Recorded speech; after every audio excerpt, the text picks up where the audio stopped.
Hey guys, how are you? It is me, Lauren B. Guess we're gonna do another story time. I had mentioned in the video that I did yesterday about like higher dimensional beings and like part of my journey that I had an interesting story about how I came in possession of the Mystical Shaman Oracle deck. And it's very much linked to like the collective unconscious and like the dream world and the dream work that I do unexpectedly, and how that kind of ties into like my mediumship abilities and all of that kind of stuff. And I've had a few of you reach out to me and tell me that you've seen me in your dreams, like helping you and all that kind of stuff. So if you've seen me in your dreams, hey, how are you? So I guess I wanted to just talk about that today. And I also wanted to talk a little bit about like the fourth dimension and like some nefarious spirits and a little bit of like astral stuff, just some different stuff. It's very on topic for the conversations I've been having today, actually. Dreams, right? The way that I always describe dreams to people, because I often have dreams about people in my waking life, and I'll kind of reach out to them the next day like, hey, you good? Because like I had a dream about you last night and you were upset or there was something going on, and they're usually like, no, I'm fine. And I'm like, okay, well, just so you know, like this is kind of what happened. And then the next thing you know, they're like, actually, I am kind of stressed out about this thing, blah, blah. I'm like, I know you are. And you know, they don't really understand how that process works. So the way I always explain it to them is that when you go to sleep, you think that your dreams are your dreams, like you're in your own little private world, not realizing that it's actually not the case. I kind of describe it almost like a big house, right? Like you think your dream is just in like your room, but it's actually a part of like the whole house, right? It's a part of the whole compound. It's the collective unconscious, because energy, just like in physics, right? Energy never dies. It only converts. And so because all thoughts become things, right? Like this card wasn't in existence. Someone thought of it. It was an energy form. And eventually through effort, collaboration, production, it became a physical, tangible thing. So just like how I can kind of open up my channel, pull in the energy from you guys, get the information, do a reading for you, the same thing happens when we sleep, which is oftentimes you'll see a lot of people that you know while you're sleeping in your dreams, right? It's almost like if you are in a similar vibration or a frequency, it's almost like passing each other, like in the hallway on the way to the kitchen and the bathroom. It's a little bit like that. So that's something it's happened to me like pretty consistently throughout my life. I remember when I was very young, I had like my first, I guess, like astral dream. I was probably maybe like 4 or 5. I was real little, and I was just in like a farmer's market. And I remember there were all of these stands with like fruits and like apples. And I remember being like, this is a dream. And then I woke up, right? I almost like psyched myself out. And so thus I woke up. So I've had that stuff kind of like happen to me like on and off throughout my life. And I never really thought anything about it. Like I didn't know what like astral projection was, or like I didn't know what any of that stuff was. And so fast forward to probably about, I want to say like 6 months ago, like last spring into early summer, I started having all of these really intense dreams, and they felt sort of prophetic, but that's not like a word that like I personally like to like throw around, right? Because it just sounds so like conceited, honestly, like for me, like that's probably just like a projection that I have. The rattle and magic, right? Just like I had a prophetic dream from the Lord. It's just like, oh, Lauren, I can't stand myself. Stop talking, right? That's just like a thing I have. And so, and for me, I'm just like, maybe I'm just crazy, like some of these dreams. And, you know, I knew I was definitely getting like messages, but I didn't know like to the extent of how like heavy these messages were, or if they like applied to anyone or anything else like other than me, right? So there, like the first time I really realized that I was cracking into the collective unconscious was about midsummer. The owl card drops out. And the eagle, look at that. Was about midsummer, and I had this dream that I was on like this big cruise ship, this big, huge cruise ship. And it almost felt like a little bit like the Titanic. Like there was chaos going on in this cruise ship, and there were these like villains, like they felt like villains, but they were dressed almost like cartoon villains, like Disney villains, like very Cirque du Soleil, like kind of like that. And they were just kind of wreaking havoc. And so, and I don't want to go into like too many details, but over the course of like the journey in this stream, people were kind of being like separated, almost like good guys and bad guys, like sort of like that. And so I was in the process of like trying to find like shelter, right? Now in this stream, I had come across somebody that I went to college with like a decade ago. I have not seen this guy in 10 years. And the interesting thing is that in real life, he is in a wheelchair. But in the dream, he was going from his chair to like standing and walking around and all of this stuff. And I thought that was really unusual. And we kind of like looked at each other in the dream like, you're here too? And he was just like, he was dressed in a very certain way. Like he had on like a certain kind of suit with like these very specific like emblems and like details and all of this stuff. And I remember we were like in an elevator, and then we got out of the elevator, and it was almost like this big staircase going down to like the main floor of the cruise ship. And I'm like walking down the stairs, and again, there's like people like scurrying, people trying to hide, people trying to escape, and then there's like these bad guys like running around. And I get down to the bottom of the stairs, and like he's already there. He's like, what took you so long? I'm like, what? All right. So fast forward, I'm seeing these people in my waking life, that like people that I had worked with at that point. Everybody's being separated in like group A's and group B's. And I had been walking down this hallway, and there's all these different like cabins, right? And I remember opening up this one cabin, and there's all these people that I know. And I remember them being like, you have to go into another room. There's no room for you in here. And I was like, what? Like, and it really upset me, because these were people that were like really, really close to me. They're like, there's no room for you in here. Like, you have to go in the other room. I was like, but like for sure there's room for me. And they're like, you have to go in another room. And so it like hurt my feelings. Like, I'm not gonna lie, like it fucking hurt my feelings. And so I go into another room, and I remember as I go to reach for the doorknob in this other room, the doorknob becomes like this big elephant with like this big tusk. And for you guys who've been following me for a while, you know that elephants for me are like a sign of the divine. And this doorknob, it starts glowing like this beautiful color. So I go into the room. That's how I knew like that was the room I was supposed to go into, because of the doorknob and the color. So I go into the room, and then that guy was there again that I went to college with. And I remember feeling like I needed to like pack my stuff. I needed to like pack stuff, but I didn't have enough stuff to pack. Like, and he was like, I'm gonna go in the bathroom and I'm gonna go get ready. I'm like, but what? Like, there's like some crazy shit happening on this cruise ship right now. And it was almost like kind of like a disaster cruise ship. Like there was a lot going on there. And again, I'm not gonna get into too many details because I feel like I'm not supposed to, but like the last thing I remember before I woke up from that dream was sort of like hiding, like with my hands above my head, and being like, well, no matter if something bad happens, then I'll just go home to Jesus. I'll just go home to Jesus, and that'll be so fun because I love Jesus. And then I woke up from this dream. And when I woke up, I'm laying in bed like, because there was a lot. It was jam-packed. And I remember hearing this voice in my head that's like, call Joe, which is the name of the kid I went to high school or college with. And I'm like, you want me to call him? Like, you want me to find, I don't even have his number. You want me to find, actually I did have his number, but I didn't realize I did. So you want me to find him? Like on the internet? And they were like, yeah. I was like, what?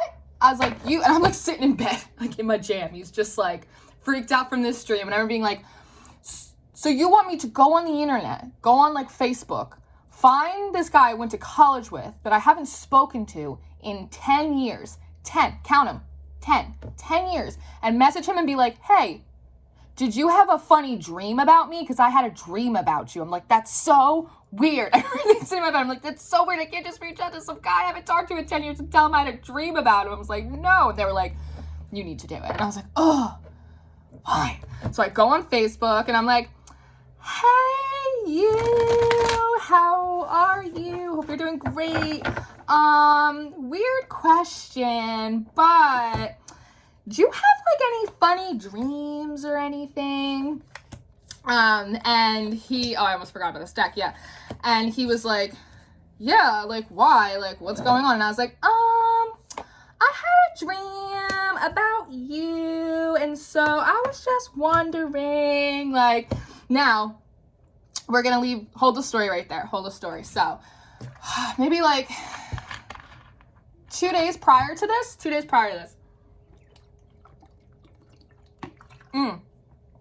fine. 2 days prior to this, I was being told that, like, you need to get a new tarot deck. They're like, an oracle deck. I'm like, okay, well, I don't know which one to get, but like, go on Amazon, start scrolling, girl. I'm like, all right, I'm on Amazon. I'm scrolling around.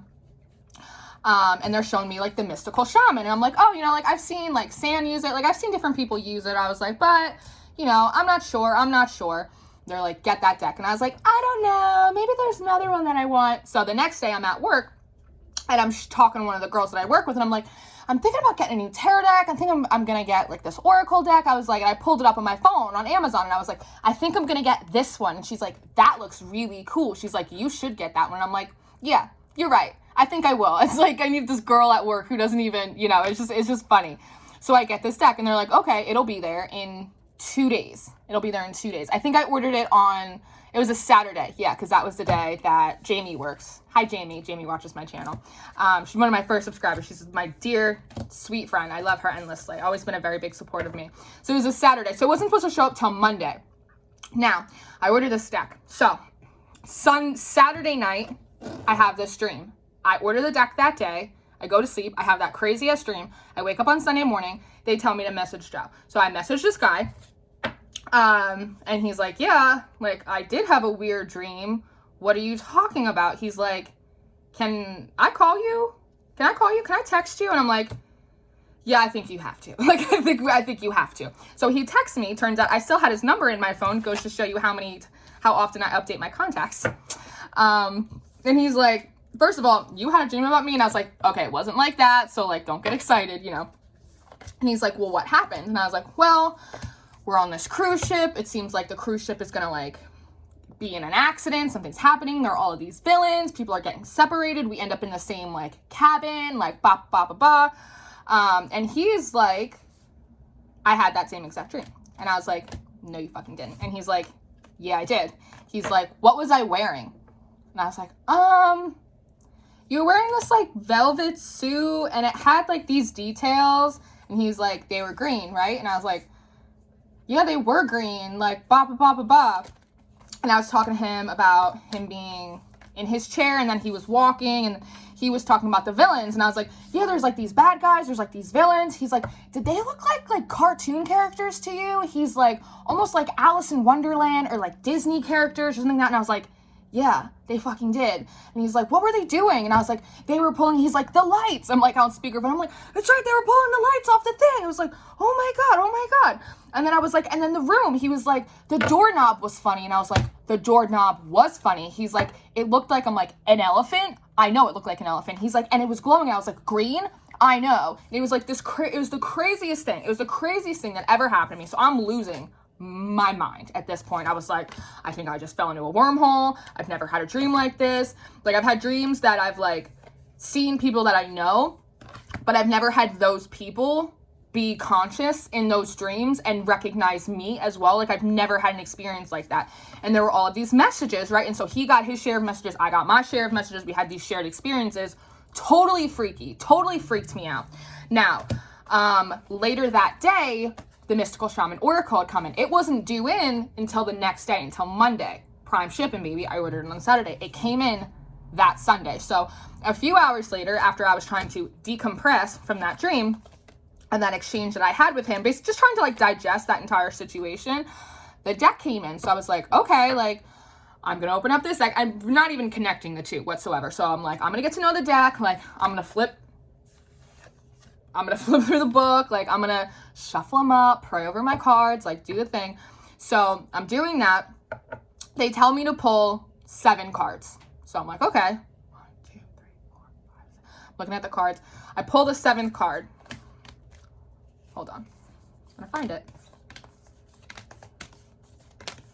Probably should have done this beforehand. It's the council.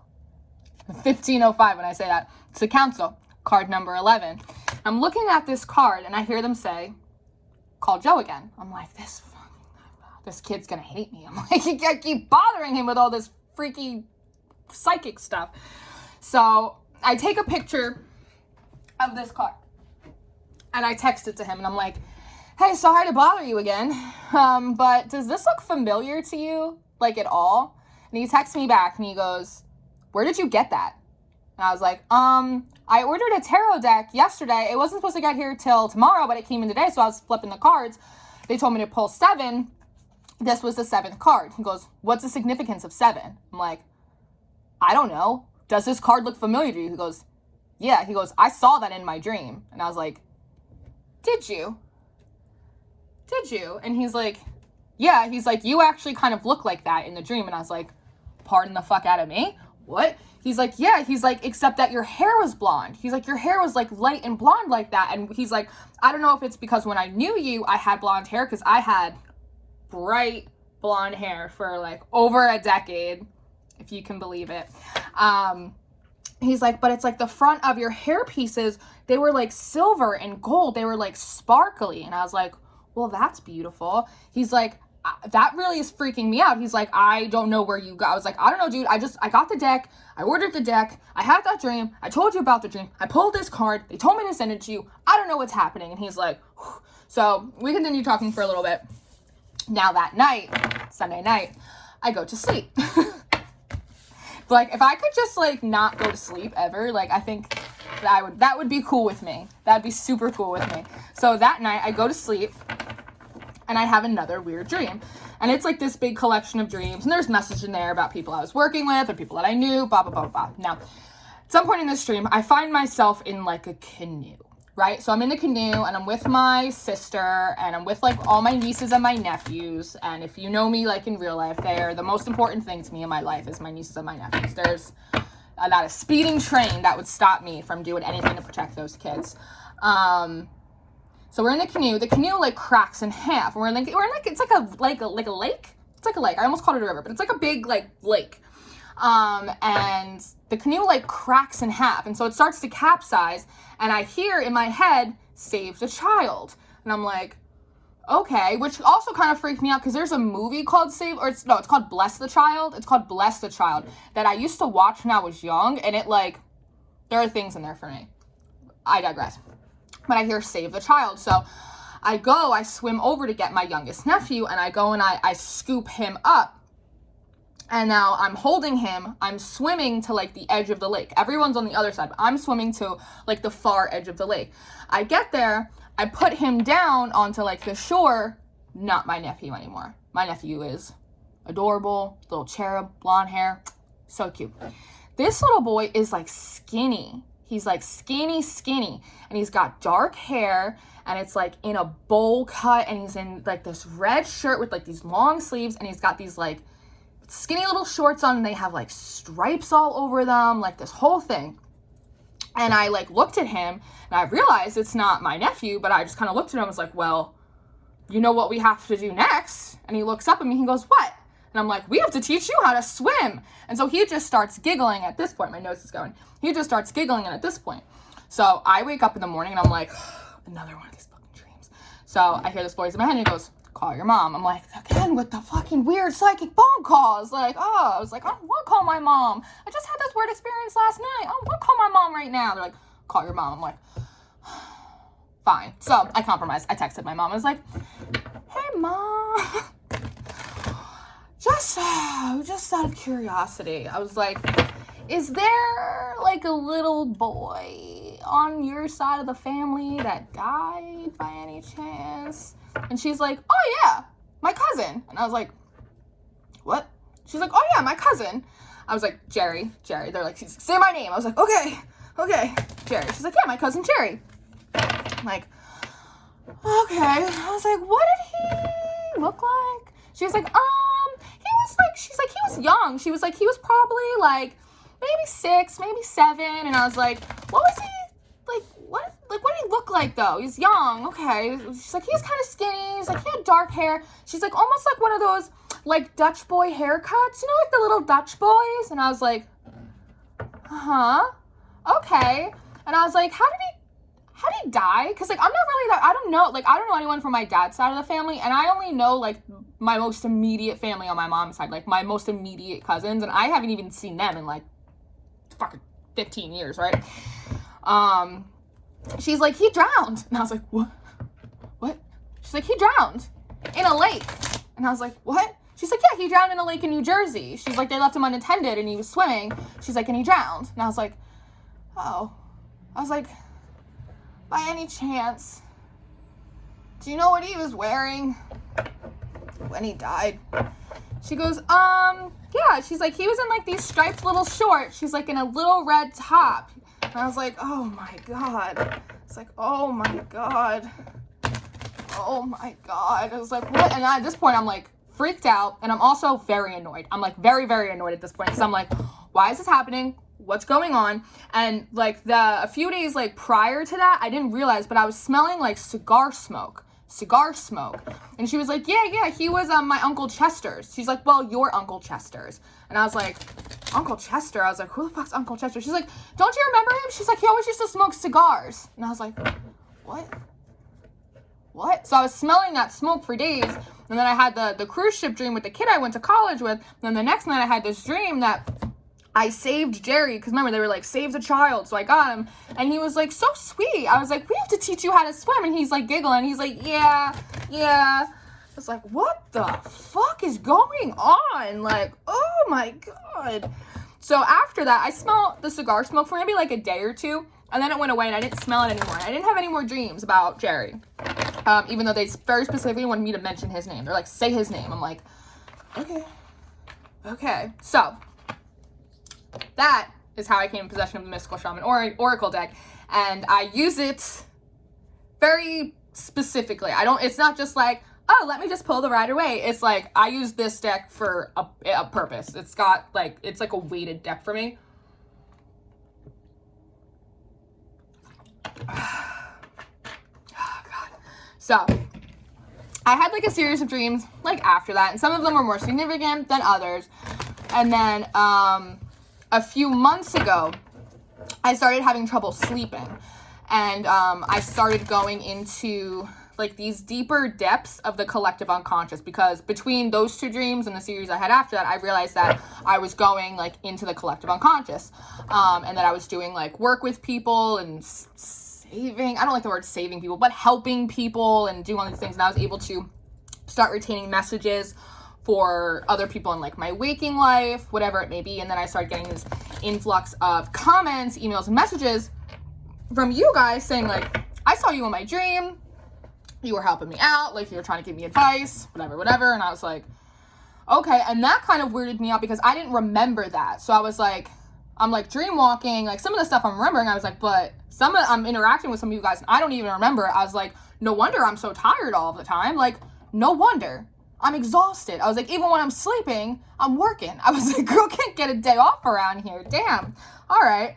So in the last few weeks, it really kind of like picked up and I started going into like deeper and deeper and deeper depths. And I don't remember what video it was. I think it was the collective Capricorn read that I did. And I was talking to Dana from the Pink Fiona Oracle in the comments. And I was telling her how like I've been ending up in these like lower location. It feels like literally like subterranean. And one of my commenters, she had said something last night. She commented something about being like stuck in like a labyrinth. Same kind of thing. And for me, it was like almost like a parking garage, like lower and lower and lower into the collective unconscious. And I realized that in a lot of ways, more recently, I've been kind of dipping into like the collective shadow, doing like energy work on their behalf.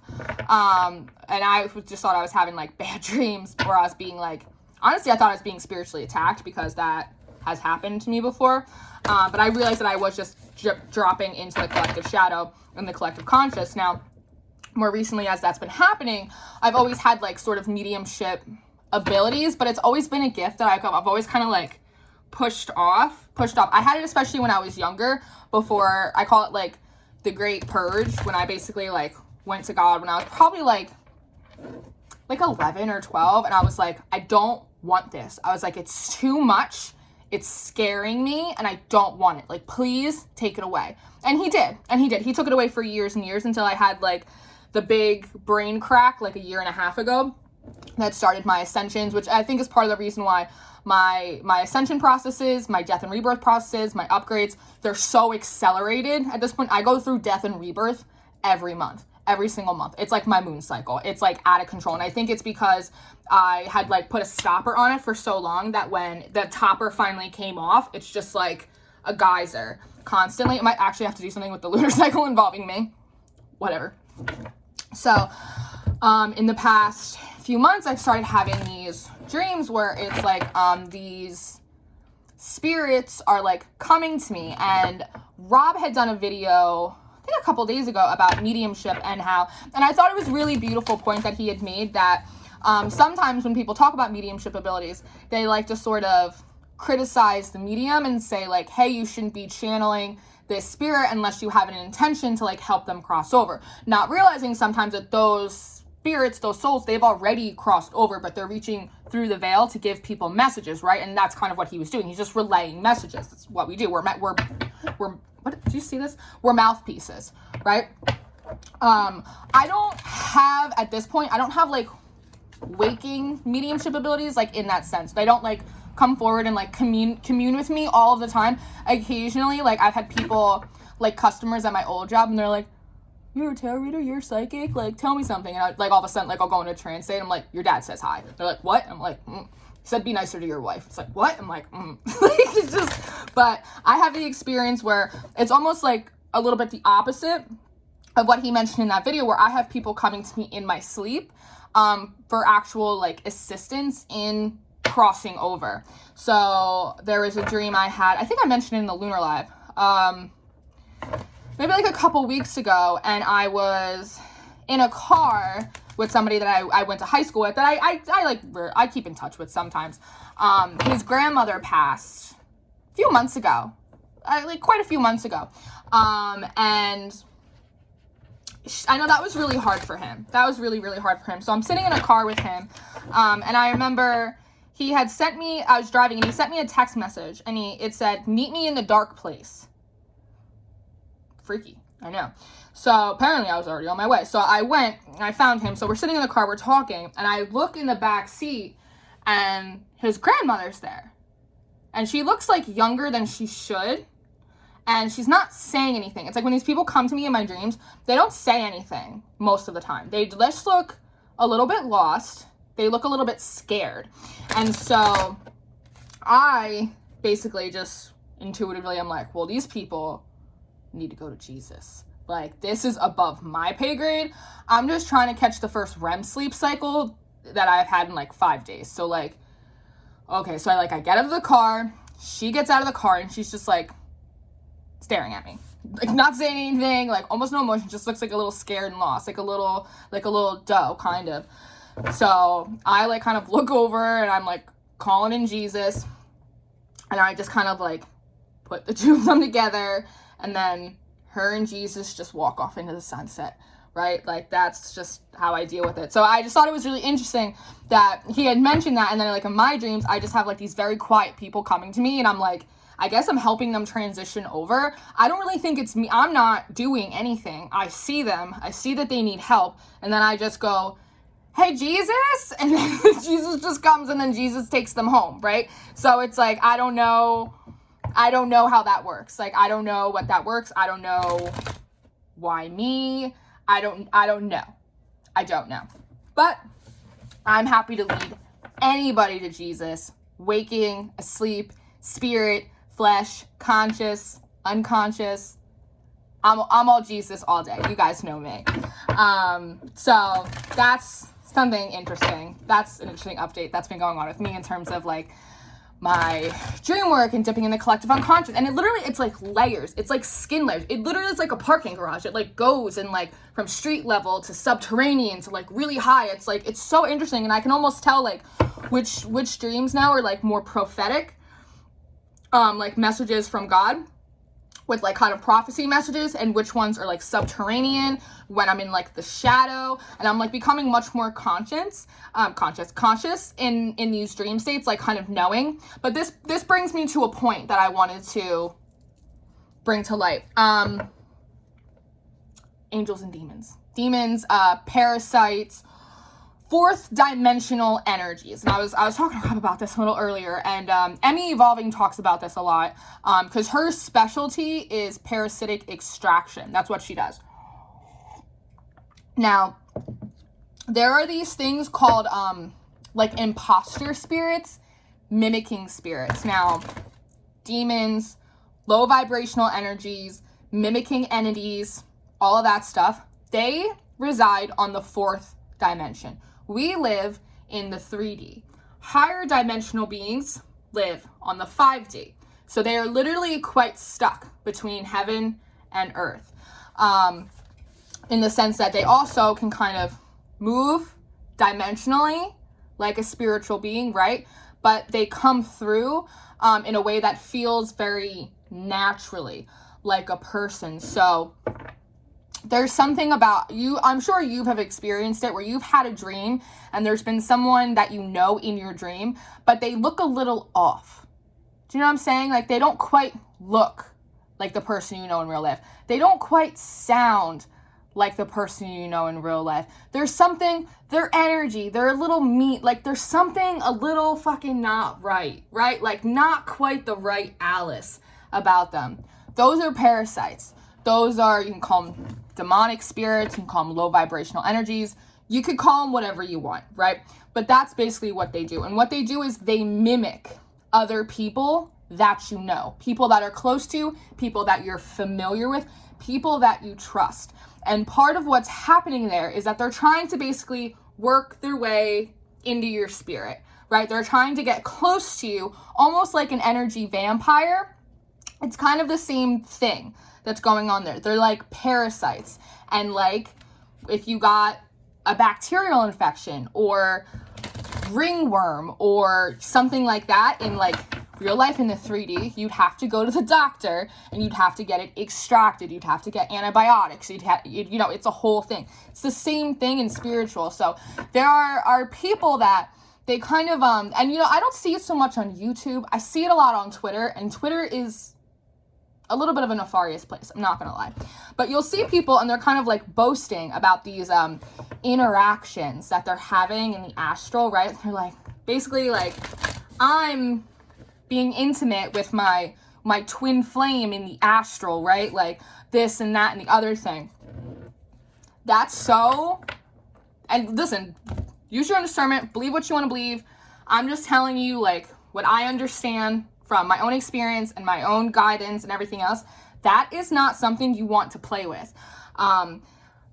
You don't, like, if you can avoid it, it's like, don't go playing around in the astrals. It's like, if I would avoid it at all costs, I don't even attempt to go in the astral. I'm like, I'm gonna go to sleep, I'm gonna have REM sleep, and I'm gonna dream of like puppies and bunnies and butterflies. The next thing I know, I'm in a park in a garage with like the collective shadow, like helping people, like, you know, and I'm just like, damn, I really thought I was gonna get some sleep tonight. But people do that, and they think it's like fun. Like, they're like, I was having sex with my twin or my soulmate and, you know, my divine mirror in the astral. It's like, no, you're not. Like, you're probably not. It's probably a mimicking spirit that's coming through. They're coming forward like someone you know, like someone you love, like someone you're longing for, because that's a soft spot for you. That's like an easy entryway for them to get to you and start poaching off of your energy. And normally when stuff like that happens, you'll notice, because in your waking life, things will start going wrong. The energy will get funny. Things start getting weird, like weird hiccups, weird delays. Your thoughts get really cluttered. You start getting anxiety. It's like it's like a limited snicket. It's like a series of unfortunate events start to unfold around you. That's a sign, right?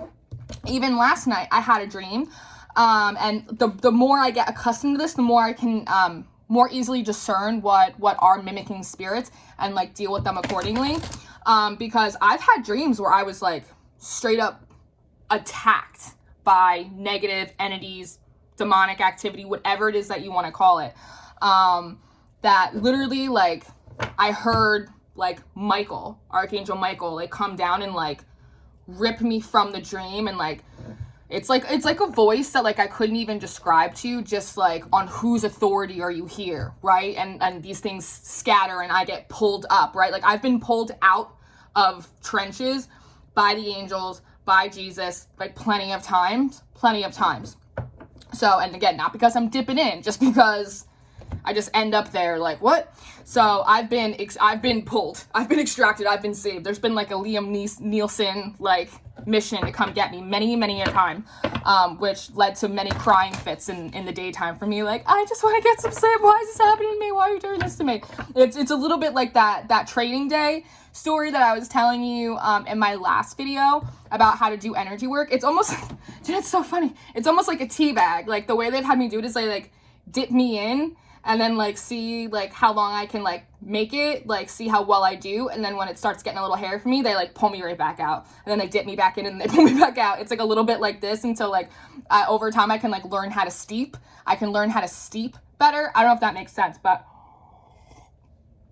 it's something really important to discern. Like even last night I had a dream and I was doing some energy work. There was some messages from the Lord in there for me in terms of like the collective and kind of what's going on in a spiritual level, which again, I don't super feel like they're messages that I'm supposed to relay. But there was a spirit that was supposed to be representative of my mother. And she was not acting like my mom. She kind of looked like my mom, but like a little bit off. She kind of sounded like my mom, but like a little bit off, like onwards and upwards. And I remember at one point, I figured, I realized it. I kind of called it out. And she had fallen on the ground on the sidewalk. And I was like, you are not my mother. I was like, my mother would never act like that because it's beneath her. And I was like, and it's beneath me to even associate with this, like, bah, bah, bah. And all of a sudden, boom, I'm pulled up out of the dream. So it is something that I just feel like there's someone, I don't know who you are, but there's someone out there that is like having experiences in your dreams and you're not really sure what's happening. And you might be dealing with mimicking spirits, or you might be like seeing someone in your dreams, feeling like you need to help them, and then you try and do that, and then things start getting really dicey and you're not sure why. It might be because of that. Some of you, while you're sleeping, need to cover your crown. Usually, like, it helps if you do it with white. I know it's hard to, like, cover your head while you're sleeping. It's, like, not super comfortable, but there have been times for me that I've taken, like a white sheet, or like, I should get a bonnet. That'd be cool. Or like a white beanie, or like something, like put it over your head, like protect your crown chakra. Some of you need to like be protecting your crown chakra while you're sleeping.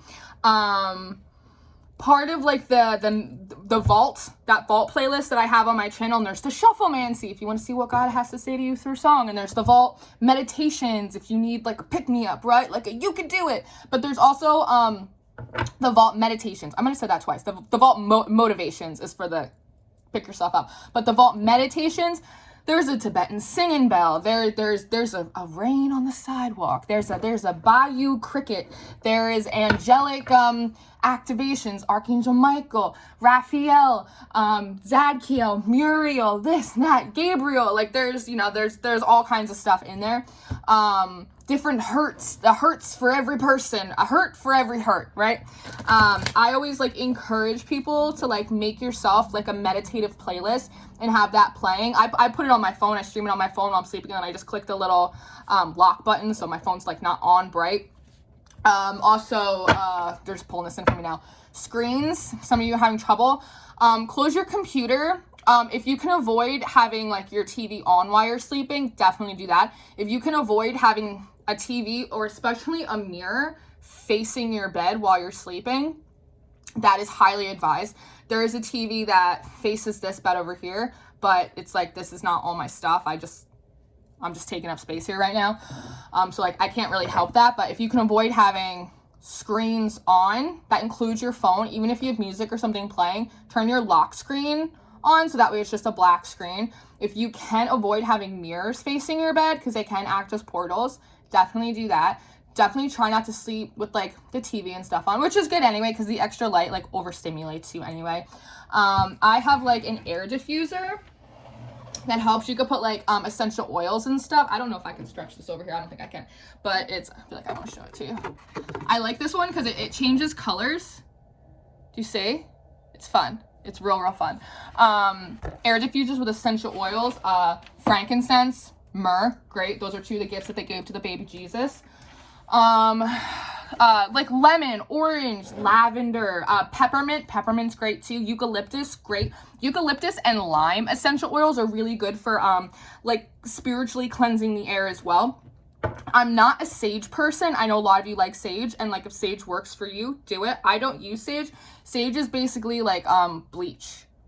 It basically bleach. It doesn't just clear out the negative energy, it clears out all of the energy. So if you're going to sage, I just suggest that after you sage, and make sure you open up your windows, because you can't smudge. That's what saging or rosemary sticks or Palo Santo, any of that stuff, it's called smudging. It's like a tutorial. It's like a spiritual tutorial.